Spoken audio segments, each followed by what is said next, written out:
مشکل شي ما مشکل وکیل صاحب دغه دی چې یوه ښځه بودو لکه کباړ سره چوکیدار دغه عموما ما زمن دی په کور کې ساتر نه ونه پکام خپله ساتر کې زه ونه کومه مو ته ووایي چې چا چا نه مخ پټوم په درېیمه شپه ته ووایي مو چې مونه یې پټاو نورې چا نه مخ لکه په خدای منې لکه باقاعده رقم خصوصي قضاوت وکړئ اوس مې چې ته ویلې دی دغه د په یو دا ته ونه کړو چې ته درنه بلاک کړه په تلیفون اوس یې زنګ وویلو و ته مې ورته زلر شه بله مې درنه وکړه اوس مې بلاک کړه اوس داسې نه وي چې دغه نه مې په وبسې بل نه مې وبسې اوس ته وایې سره بشي دا مخکې چې ټلیفون ته چې زنګ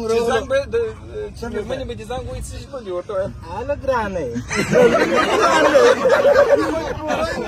مجبورۍ مې ګرانه ده ولاکه بهي ګرانه وي دا چې اوس راکېنی چې وایي نه هغه چا چې زه ته چې لکه مینه به وکړو د لرې پیر د سام کا مینه به وکړو لر شه دعوتېدو دعوتېدو چای موی زونته مې کړي سوده ته مې نه یې کړي وایي څه شي ورته ویله اوس مې تاسو لرې بلاک وکړې بله دا څه خبره چې ګوره خیر خو ولا ته وکړي چې دا ورته ویا کړه په ډېرو کورونو کې ما د شعري هر یو چې لاس راسه دغه کې چې دلته کور ته ورسې وایي دا پېژنې هغه وایي یا نه پېژنې وایي دا ودو والا ودو مجردانو وکیل دی وایي دا دې لاس یې په لاس کې راکړی دی د بلې واده را سره وکړه مفت جب په نورو کورو کې سره بیا د کیسه خبر زه بیچاره خبر نه یم اوس ته خدای د چوکیدار سره ژوند راوځه زه اوس وکړم وکړه اوس وکړه ته وایه چې سره وایي بیا سید اوسه کوي ټول وایي ټول دی وایي د دره چوکیدار سره ژوند راوځه